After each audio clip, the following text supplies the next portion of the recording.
Let's do the time warp again. I would have loved. Okay, it's Bob Frizzell, your movie producer. Um, okay, I got my Las Vegas hat on because I'm always going to be about one more big score, And that's what everyone is all about right now. This is what I'm seeing everywhere. Everyone is ready to get rid of all their greedy money making pyramid power, mind control, dark magic ways of being greedy and like feather bedding their nest. Because everyone is like basically figures that the next thing that's going to happen is they're going to, I don't know exactly what they're going to do, but everyone is out for one more big score. Feather bedding, In other words, you're just going to have a couple of suitcases in your basement full of cold, hard cash.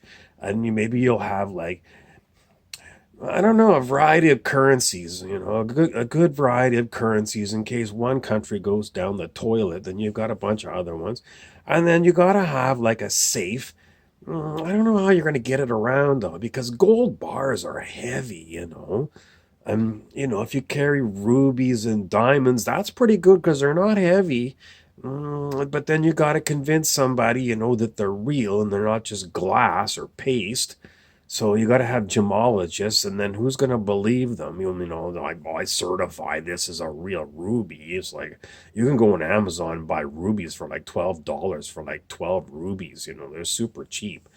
It's not like the old days of piracy where you get a pirate's chest and then you just open them up and they all just gleamed and glistened with all the light, and you went, oh, and then they had like mm, pearl necklaces and gold chains and I don't know, but everyone's looking for the last big score, and that's what Vegas is all about. Everyone goes to Vegas for one more score.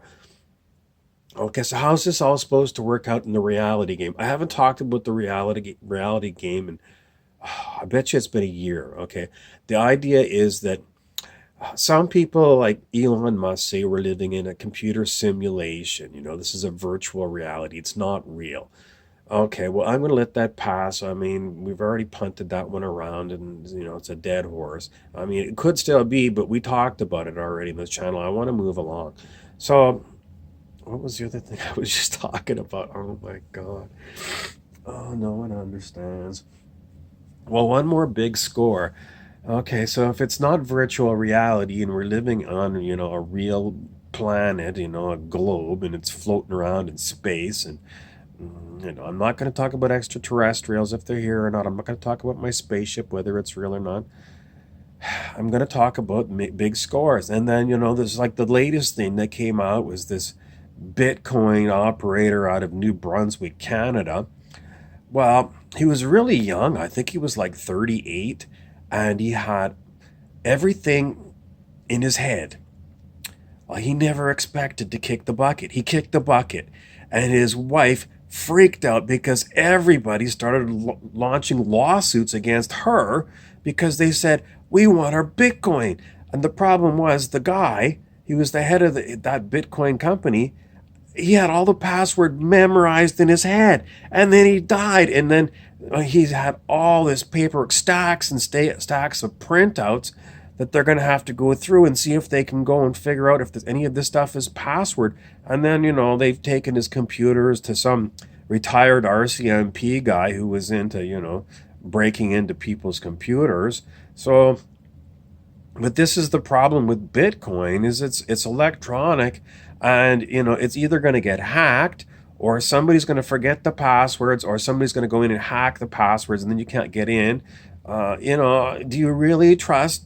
Everyone knows that computers from way back crash. Major crashes. You lose all your data, and then this. No, well, you just upload it to the cloud. I'm sorry, there's no such thing as a cloud. People think, oh, it's just up there, it's in a. No, a cloud simply means it's a bunch of data that's spread over a bunch of regular old computers, servers. And maybe they're spread out over a large, or maybe they're just in one data center somewhere, but it's a big misleading word. It's in the cloud. You're safe. No, you're not. It's still on computers. Now, some people used to say, well, there were hard drives and they were mechanical things. And mechanical things are like cars. Sooner or later something's going to break down. If the car's 20 years old, it's had work done. Unless it's sat in somebody's garage, it's covered with, pigeon shit or something. So, and then when they said, well, then there's solid state hard drives and things, and you don't even know what these things are, and you're trusting them with everything you own. I mean, seriously, it's a solid state hard drive that cannot crash. Do you believe that? Just because they say it, I mean, every other thing that they've come along with, sooner or later, it's been shown it can be destroyed. You know, So I don't believe it.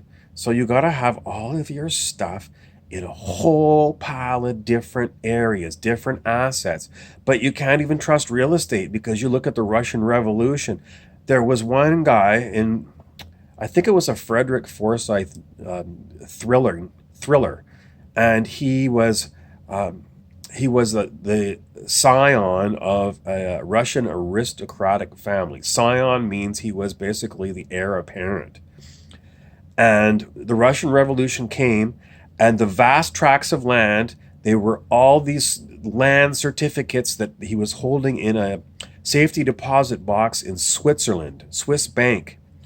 Russian Revolution came and wiped it all away. So there's one scene in the novel where he goes to Switzerland and he opens up the safety deposit box of his family and he looks and he starts to cry because he owned vast tracts of land of Russia that the paper was worthless. So I mean, what are you going to do? You got to put your all your assets in all kinds of different categories. Diversify, diversify, diversify.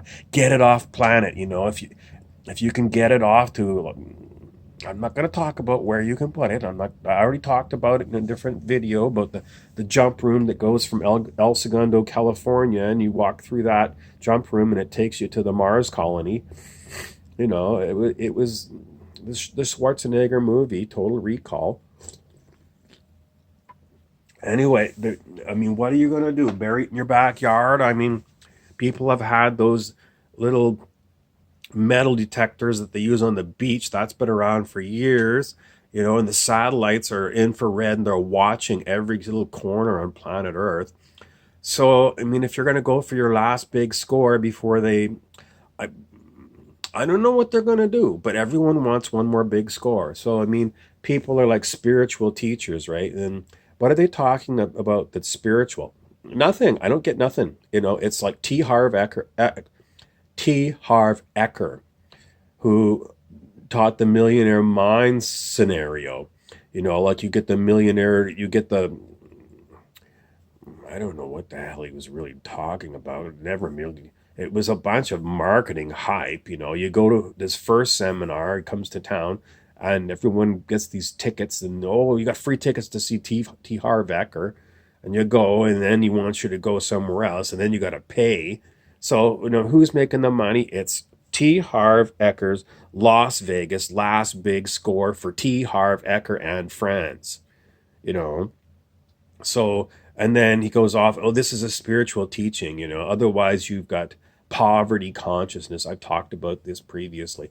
These guys are charlatans. They're all about taking your money and going for a ride in their Lamborghini. Okay, this is what they are. If this is what they're calling a spiritual technique, you want to read somebody who's spiritual, you read Autobiography of a Yogi by Paramahansa Yogananda. You got these Americans, I mean, typically they're Americans. And like Landmark Seminar, which used to be EST, which was Werner. Werner, what the heck was I'm German. He was a German. He came to America and he created I can't remember, but anyway, it became Landmark. And then I was living on the West Coast at that time, and then people started, I don't know, they were talking about this Landmark, and I was just getting these feelings. I was getting the vibes. It was like, oh, you gotta go because they'll teach you how to speak in public or something. And I'm going, no, that doesn't sound right. That was somebody else that was teaching you how to do public speaking. You could go to like, I've forgotten now, but it was somebody else, you know, and it was cheap. They were cheap seminars. You could buy a book or whatever. But this landmark thing, so people started going, and I'm going, it sounds, you know, it sounds dodgy to me. You know, it's dodgy. People went, people paid their money, and sure enough, they went. And what happened is they got like an hour and a half into this seminar, and it's a boiler room. You go in there, and you can't even go to the bathroom without, you know, putting up your hand and going, please, I'm going to pee my pants. You know, they won't let you out of there. So they're at Landmark after an hour and a half. The speaker says, okay, this is what we have to have you do. You know, you feel so good about this. And everyone's like going, I gotta go pee. I'll do anything. I'll say anything so they'll let me out of here so I can go pee.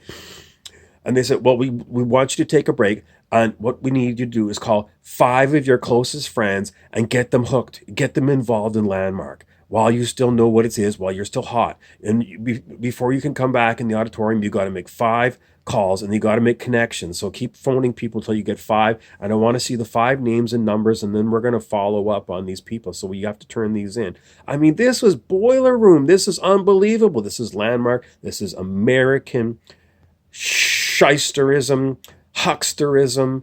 It's just, and they're calling this is spiritual. It is not spiritual.